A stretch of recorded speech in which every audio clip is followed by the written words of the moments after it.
السلام علیکم دوستو. پاکستان ایک بہت جوان ملک ہے. 70-80 سال ایک ملک کی تاریخ میں کچھ نہیں ہوتے، اور اس عرصے میں پاکستان نے بہت ترقی کی ہے، بہت ساری اچیومنٹس کی ہیں انتہائی مخالفتوں کے باوجود. پوری دنیا آپ کے کس وقت خلاف تھی، کچھ وقت آپ کا ملکوں نے ساتھ دیا، آپ بہت مشکلات سے گزرے، اور کبھی آپ نے تھوڑا بہت اچھا وقت بھی دیکھا، مگر ایز اے ہول ہماری اچیومنٹس الحمدللہ بہت زیادہ ہیں. جہاں پہ ہم انڈیا کو ڈنڈا دیتے رہتے ہیں، جو ایکسٹرنل تھریٹس ہیں ہم کو، اس کا ہم لوگ کاؤنٹر اٹیک کر رہے ہوتے ہیں، اور اس کو ڈیفینڈ کر رہے ہوتے ہیں، اسی وقت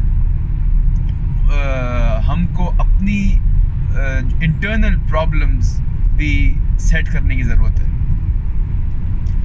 اور جو ہمارا جو کورس ہے، ہماری جو ڈائریکشن ہے، اس کو درست کرنے کی ضرورت ہے. دیکھیں، ہم لوگ الحمدللہ مسلمان ہیں، اور یہاں پر رہتے ہوئے خالی جہاں میں بھی رہتا ہوں، یہاں خالی جرمنز نہیں رہتے، یہاں پہ کئی مسلمان ملکوں کے لوگ رہتے ہیں، مسلمان رہتے ہیں کئی ملکوں سے. مگر جتنی محبت اور عقیدت میں نے حضور صلی اللہ علیہ وسلم کے لیے پاکستانیوں کے دل میں دیکھی ہے، چاہے اس کا تعلق کسی بھی فرقے سے ہو، کسی بھی فرقے سے اس کا تعلق ہو، اتنی عقیدت اور محبت میں نے کسی اور مسلمان ملک کے لوگوں میں نہیں دیکھی. یہ اس بات کی دلیل ہے کہ ہمارا مقام بہت اونچا ہے، جہاں پر جس جگہ ابھی ہم ہیں اس سے بہت اونچا ہے، اور پاکستان نے بہت آگے جانا ہے. پہلی بات. دوسری بات یہ، وہ جہاں ہمارا جو مقام ہے اس تک پہنچنے کے لیے ہم کو اپنے اندر کئی تبدیلیاں لانے کی ضرورت ہے، اور جو غلطیاں ہم کرتے آ رہے ہیں ان غلطیوں کو سدھارنے کی ضرورت ہے. ہم ایک انفرادی غلطیاں بھی کرتے ہیں اور اجتماعی غلطیاں بھی کرتے ہیں. اجتماعی غلطی کی مراد حکومت سے میں دے رہا ہوں. جو انفرادی غلطی ہیں اس پہ میں بعد میں آؤں گا کسی اور ویڈیو میں. ہماری جو انفرادی غلطی ہے، جب پاکستان بنا، قائد اعظم محمد علی جناح نے کبھی بھی نہیں کہا تھا کہ ہم یورپین ڈیموکریسی اپنے ملک میں رائج کریں گے. انہوں نے کبھی بھی نہیں بولا تھا. ان سے پوچھا گیا کہ آپ کا کانسٹیٹیوشن کیا ہوگا، کب لکھیں گے اپنا کانسٹیٹیوشن آپ؟ انہوں نے بولا ہمارا کانسٹیٹیوشن 1400 سال پہلے آ چکا ہے، اور وہ ہمارا کانسٹیٹیوشن ہے، ہمیں کسی اور کانسٹیٹیوشن کی ضرورت نہیں ہے. یہ جتنے سیفما والے لوگ ہیں، یہ جو آپ کو بتا رہے ہوتے ہیں قائد اعظم سیکولر تھے، یہ تھے، وہ تھے، یہ سب ڈرامہ اور جھوٹ بول رہے ہیں. دیکھیں، آپ اپنے آپ سے پہلے ایک سوال پوچھیں، یا میں آپ سے ایک سوال پوچھتا ہوں، آپ کون ہیں؟ آپ کا مذہب کیا ہے؟ اگر آپ کا جواب یہ ہے کہ ہم مسلمان ہیں، تو آپ یہ بات اچھی طرح سمجھ لیں کہ اس کے بعد اس جواب دینے کے بعد اگر یا مگر نہیں ہوتی. اسلام میں اگر آپ انٹر ہو گئے، انٹر ہونے کے بعد اگر یا مگر کا سوال ختم ہو جاتا ہے.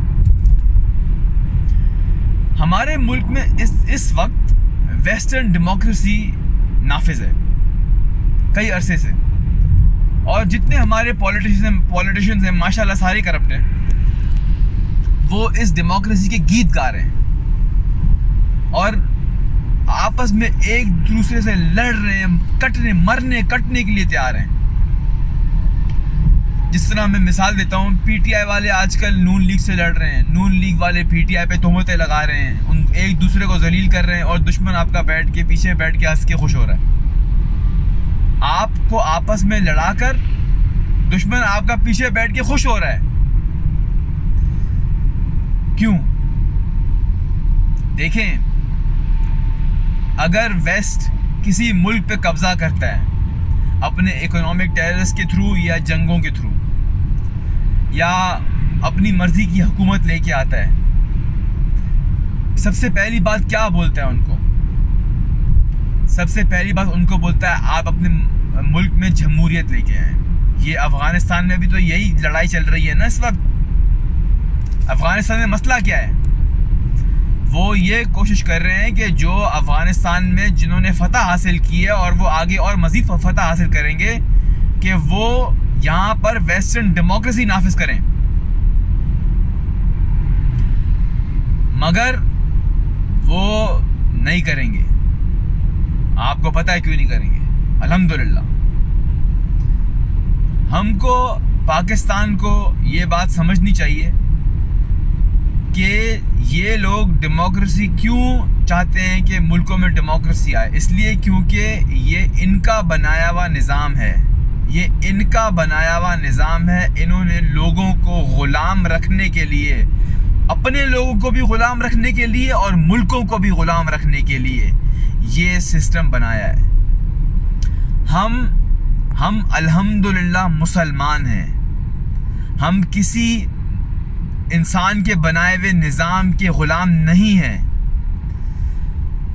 یہ نظام میں جب تک ہم رہیں گے، ہماری جو منزل ہے ہم اس پہ نہیں پہنچ سکتے۔ جب آپ نے فیصلہ کر لیا میں مسلمان ہوں تو آپ کو اللہ کی غلامی میں جانا ہے اور لوگوں کی غلامی نہیں کرنی۔ اللہ نے آپ کو آزاد پیدا کیا ہے۔ اللہ تعالیٰ نے ہم کو حضور صلی اللہ علیہ وسلم کے ذریعے اور حضور صلی اللہ علیہ وسلم کے بعد 4 خلفائے راشدین کے ذریعے ہم کو بتا دیا ہے کہ حکومتی نظام کیسے چلایا جاتا ہے، حکومتی انٹرنیشنل ایکسٹرنل پالیٹکس اور انٹرنل پالیٹکس کیسے ہوتی ہے۔ یہ بات ایک دقیانوسی بات ہے کہ اسلام میں اتنے فرقے ہیں، آپ کس فرقے کی شریعہ نافذ کریں گے؟ یہ ایک دقیانوسی اور ایک گھٹیا اور ڈی ٹریک کرنے والی بات ہے۔ جو بیسک چیزیں ہیں اس پہ ہر فرقے کا بالکل ایک ہی اعتماد ہے، اور کوئی بیسک چیز کے خلاف بات، کوئی فرقہ بیسک چیز کے بیسک اسلامک شریعہ لاز کے خلاف بات نہیں کرتا، پہلی بات۔ دوسری بات یہ،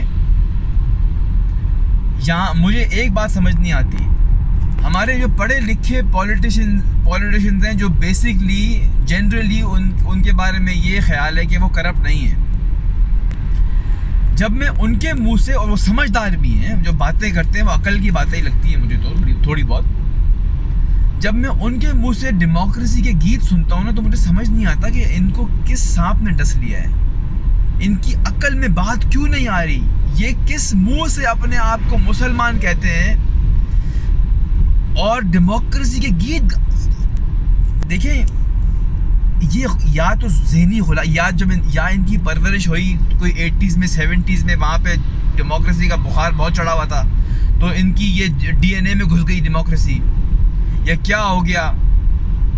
بھائی آپ کو اللہ نے آزاد پیدا کیا ہے، آپ نے اپنے ملک میں ایک نظام لے کے آنا ہے جو اللہ تعالیٰ کے احکامات کے مطابق ہو۔ دیکھیے میں یہاں یورپ میں بیٹھا ہوں، دیکھیے میں یہاں پہ میرا زیادہ تر کانٹیکٹ جو ہے وہ یورپین سے ہے، میرے جرمن زیادہ دوست ہیں بنسبت پاکستان، ایک تو پاکستانیاں ہیں بھی کم، صحیح ہے نا، اور میری دوستی ہر طبقے کے لوگوں سے ہے، ہر طرح کے لوگوں سے، میں ان سے بھی بات کرتا ہوں ڈیموکریسی کے بارے میں۔ یہاں پہ جنرل ویو یہی ہے کہ ڈیموکریسی ڈرامہ ہے، ڈیموکریسی ڈرامہ ہے، آپ کو بیوقوف بنایا جا رہا ہے۔ دیکھیے میں کوئی مولوی نہیں ہوں، نہ میں کوئی مولوی ہوں، نہ میں کوئی مفتی ہوں، صحیح ہے نا، نہ میری پرورش کوئی کسی داڑھی والوں کے درمیان ہوئی ہے، مگر میں ایک انسان ہوں جو سوچتا ہے، جو الحمدللہ مسلمان ہے۔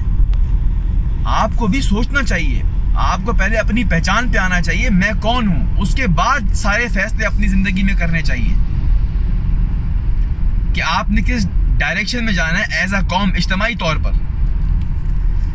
جب تک ہم اس نظام میں گھسے رہیں گے ہم لوگ ذلیل ہوتے رہیں گے اور ہم اپنی منزل تک نہیں پہنچیں گے.